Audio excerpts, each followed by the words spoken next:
Who are the best offensive players in this year's NFL free agency class, the 2021 free agency class in the NFL? What's going on, bottom line viewers? It's Mitch here, giving you my top 20 offensive free agents for the 2021 NFL offseason. The criteria for the top 20 free agents is simple. How talented is the player? How versatile is the player? Can he play in a lot of schemes on a lot of different teams? Is he young? Youth certainly matters when you're paying players. Is he injury prone? Does he stay healthy? What's his off the field like? What are his characteristics as a teammate? All of those things matter. It's not simply just who's the best player, but perhaps the most important thing here is positional value in combination with all of those other factors. Before I give you my top 20 offensive free agents, make sure you do spike that like button, and don't forget to subscribe to the channel for more NFL free agency this off season. Let's kick it off with the number 20 offensive free agent, running back Chris Carson of the Seattle Seahawks. Chris Carson is a tough grinder of a running back that I believe will fit in nicely with a contender. His main issue is that he is a little injury prone, and that's because of the style of play he plays with. Chris Carson is a never give up attitude type of player. He is going to reach for that extra yard. Chris Carson is an excellent back, especially when it comes to running the football in a power scheme. But he's not a guy that I would love to rely on as an every down player. He isn't the greatest pass catcher, and the injuries certainly are a factor, but he's still fairly young. He's an excellent player when healthy, and he might come a little cheap in free agency. My number 19 offensive free agent for 2021 is Curtis Samuel, wide receiver of the Carolina Panthers. You'll probably be saying that Curtis Samuel is not as good as Chris Carson, and you're right. But Curtis Samuel is a wide receiver, and I value wide receiver play a lot higher than Chris Carson. Curtis Samuel is a player that I don't feel we have seen the peak of yet. He's still very young. He's just entering his prime in this contract. The next team that gets him, whether he retains and goes back to Carolina or he goes to a new team, this will be his prime, and this will determine how successful he will be as an NFL player. What I love about Curtis Samuel is his explosive playmaking ability as an athlete. We even saw him this year play as a running back, line up in the backfield. Just get the ball in his hands. He has the speed to burn you down the field, quickness to make you miss in the open field, and he has the versatility that I really value. So Curtis Samuel is extremely intriguing because we don't necessarily know what he is yet, but we see the ceiling, and it's high.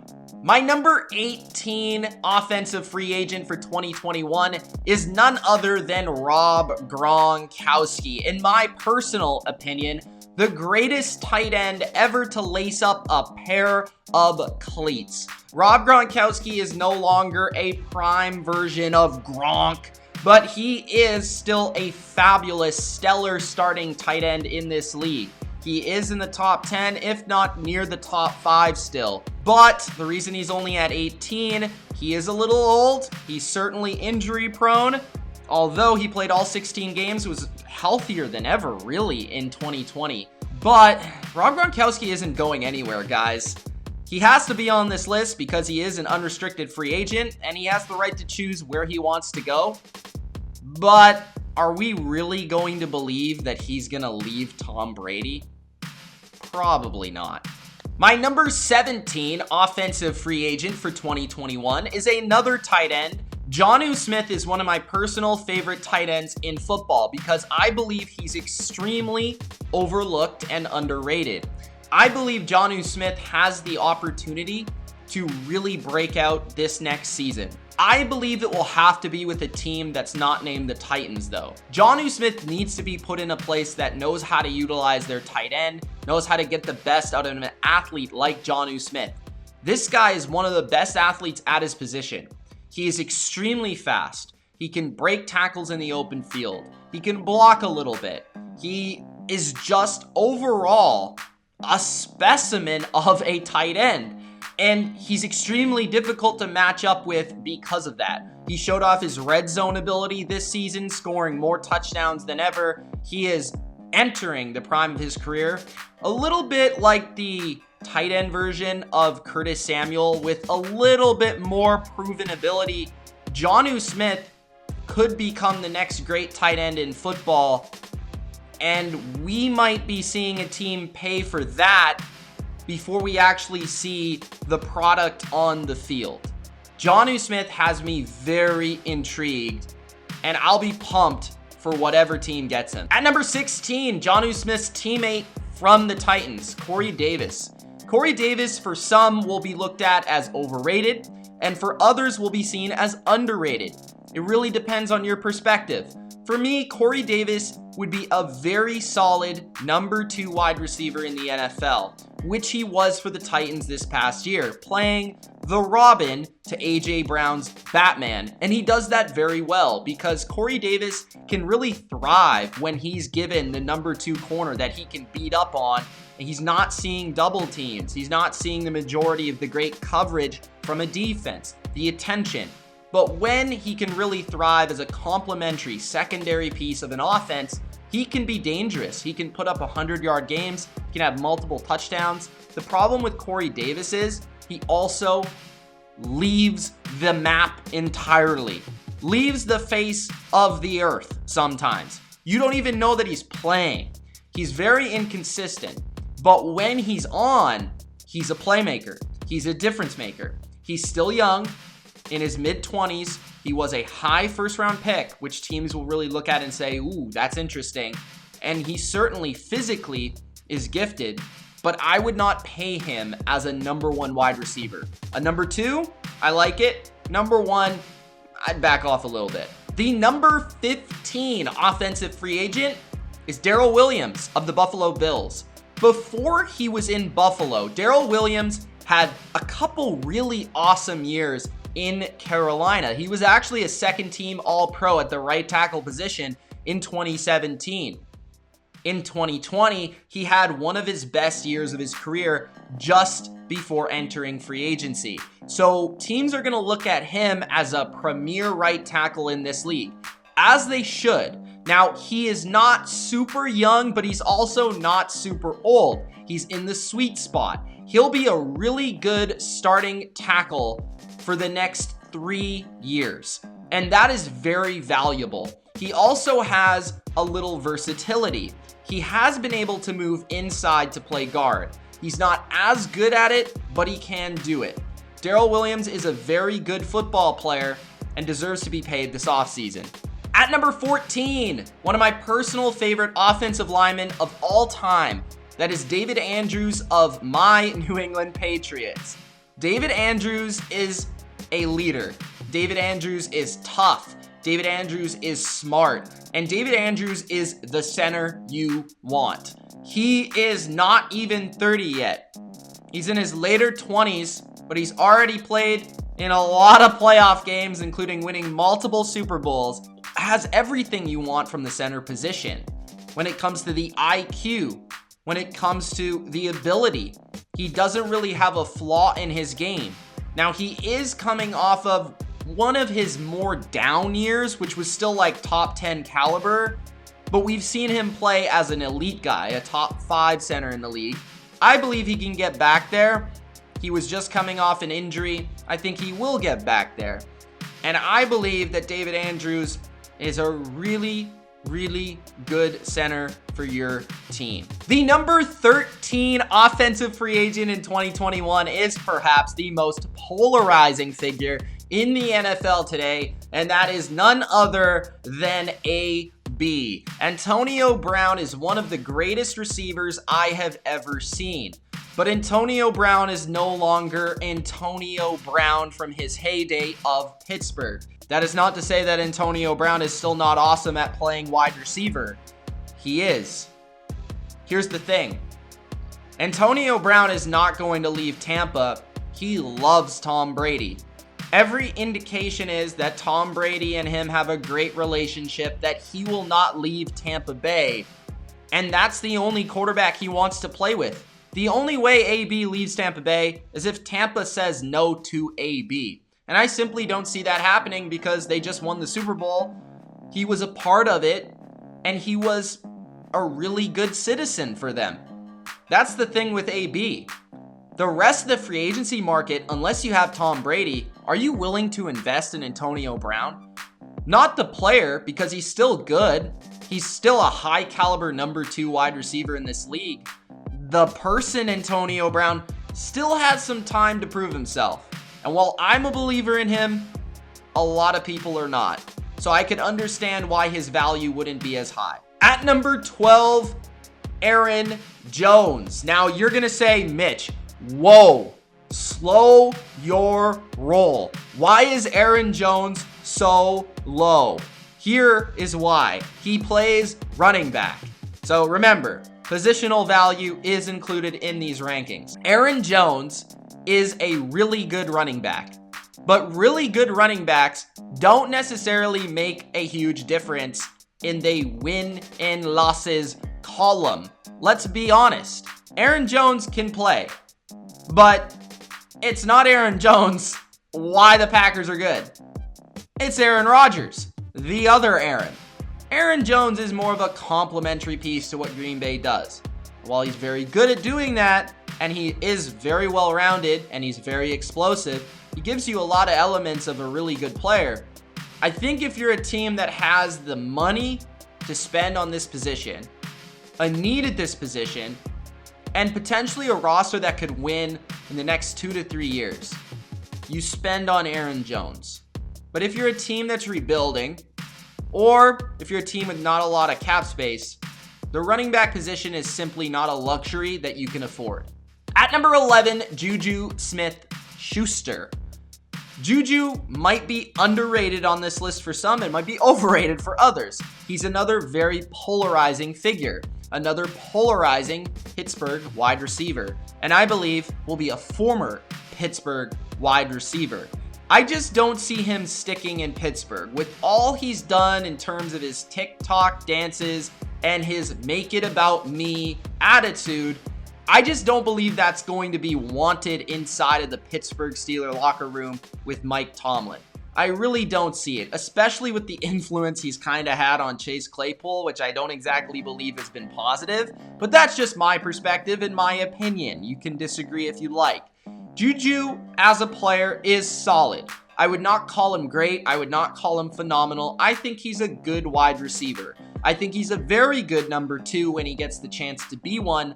But when he's been asked to up his game to the number 1 caliber and be an outside go-to wide receiver, he simply is not that kind of player. He's not explosive enough. He's not a good enough athlete to be that. He's not a downfield target. He makes his money in the slot. He makes his plays in the slot. He's a good player. He's not a great player. Now, what's going for him here is he's very well known. He's had some really good seasons with a lot of production. We've seen how he's been successful, and he's young. So, JuJu, I believe, will get paid maybe too much, but he still belongs high on this list. At number 10, the top tight end on the market, that is Hunter Henry of the Los Angeles Chargers. Hunter Henry has had some seasons that have been lost to injury, but he's still been able to showcase his ability and come back from those injuries. I believe the best has yet to come for Hunter Henry. I think a team that is better at utilizing the tight end position, utilizes him as the number 2 or number 1 target with regularity, will make Hunter Henry a superstar at this position. He has very good hands.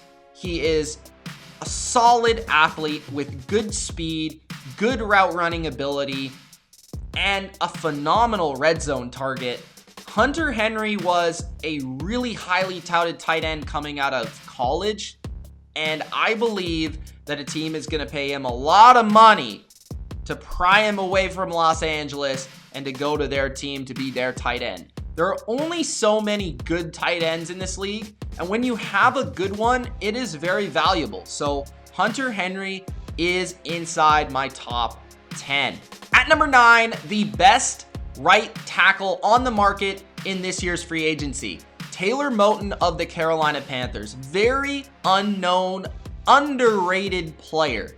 Taylor Moton across the board has been very consistent, really, since he's come in the league. And that speaks to a player that is mid-20s. He's going to get paid because he's literally not shown any season of bad tape, of poor play. And for an offensive lineman, that's difficult to do, especially in Carolina. So Taylor Moton is going to be paid a lot of money. A lot of teams are going to want him. And I believe he's worth it because you need good tackles. You need a good offensive line. And I believe that Taylor Moton will be highly paid this offseason. At number 8, Will Fuller. Will Fuller is a little controversial because a lot of people are not Will Fuller fans. Not this guy. I understand what happened last season, and I also understand that Will Fuller is a walking Band-Aid. But I love Will Fuller because Will Fuller is a phenomenal football player when he plays. Will Fuller is one of the best deep threats in the NFL, period. He is a good receiver who is a borderline number 1 receiver. He's still fairly young despite the injuries. Yes, that does take a toll. I believe he'll be able to go into next season wherever he goes and have success because he's that purely talented. Whoever gets him is getting a very good wide receiver. At number 7, Joe Tooney. You're talking about a pro's pro, a guard's guard. Joe Tooney is one of the toughest, most consistent football players in the NFL today. He has almost never missed a game. Joe Tooney is tough. He's a winner, and he's extremely smart. He's an excellent pass blocker, rating as one of the best in the league the last 3 or 4 years in a row, and I believe can bring experience, leadership to a franchise, or if he remains in New England, he will keep that offensive line intact. But Joe Tooney is in the prime of his career, should be paid very handsomely this offseason. I believe he will be. Joe Tooney has versatility and overall talent, man. He's just a really good football player who never misses any games. At number 6, the best guard on the market, in my opinion, just edging out Joe Tooney, although it is debatable, Brandon Scherff of the Washington football team. Brandon Scherff has been one of the most overlooked and underappreciated football players of the last decade. He has been one of the best guards in football over the past 5 years or so, and this year was an all-pro caliber player. I am not sure where he's going to end up, but what I do know is that you're going to get a consistent, reliable, awesome guard who is equally as efficient as a run blocker and a pass blocker. I really like this player, and I believe he is worth just as much money as some of the top tackles in this league. My number 5 offensive free agent is the top center in the NFL, Corey Linsley. Now, I am not as big of a center guy as some other people are. I value the tackle position and the guard position slightly more than the center position, although I believe it takes great continuity on the offensive line above all else to have a good offensive line. But Corey Linsley is a phenomenal pass blocker, and that is what you need at all offensive line spots. Linsley was by far the best player at his position this year. one of the most dominant players in the NFL in comparison to his peers. And because of that, despite being on an offensive line that blocks for a very good quarterback, that gets rid of the ball and makes people miss and moves around and buys time for his O-line, Linsley is good. He's as good as it gets, and he will be paid.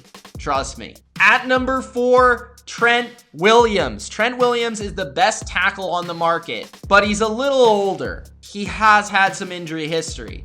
So if you're wondering why he's not higher, that is why. But let's talk about Trent Williams, the football player. He is phenomenal. He's tough. He's feisty. He brings an edge to the game. He is a phenomenal run blocker, a excellent pass blocker. He's basically a wall that nobody can get by. I believe he was one of the highest, if not the highest graded tackle in the league by Pro Football Focus.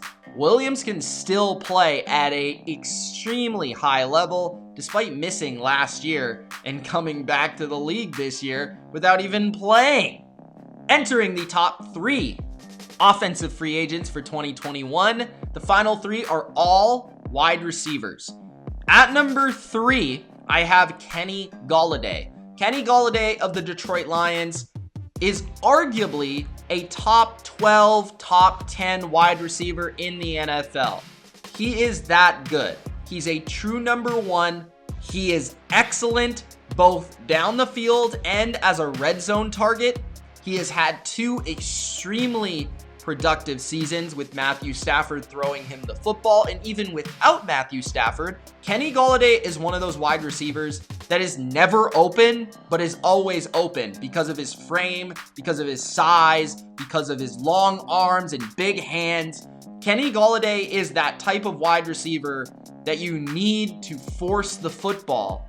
But more often than not, 50-50 balls with him become like 70-30 balls. At number 2, Allen Robinson. Allen Robinson does have some injury history. He's only 27, but he is slightly older than the number 1 free agent. Allen Robinson to me is the best wide receiver available. He's phenomenal. He's awesome.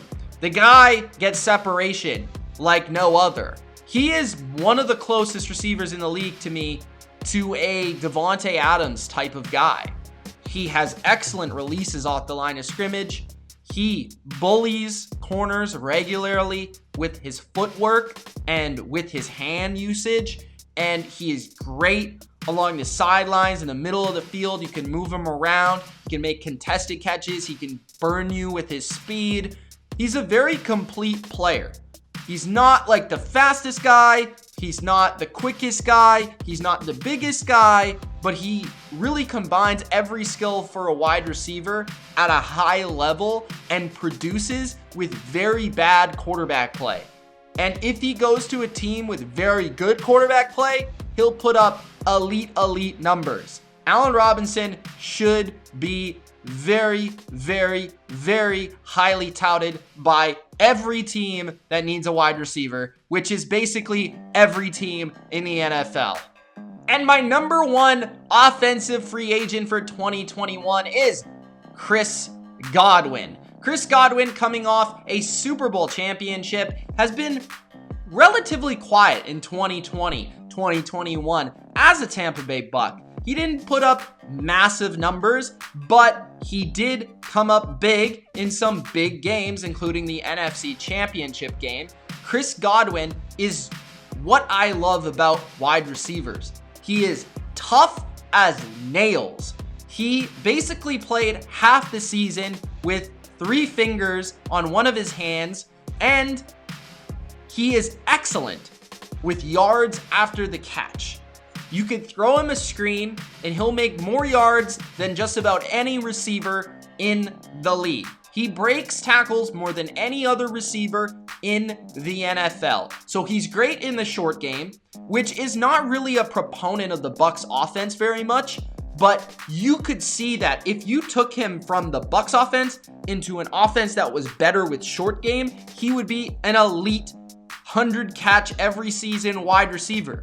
If you gave him a system where he was motion in and out and through his routes, he would be super effective and efficient each and every game.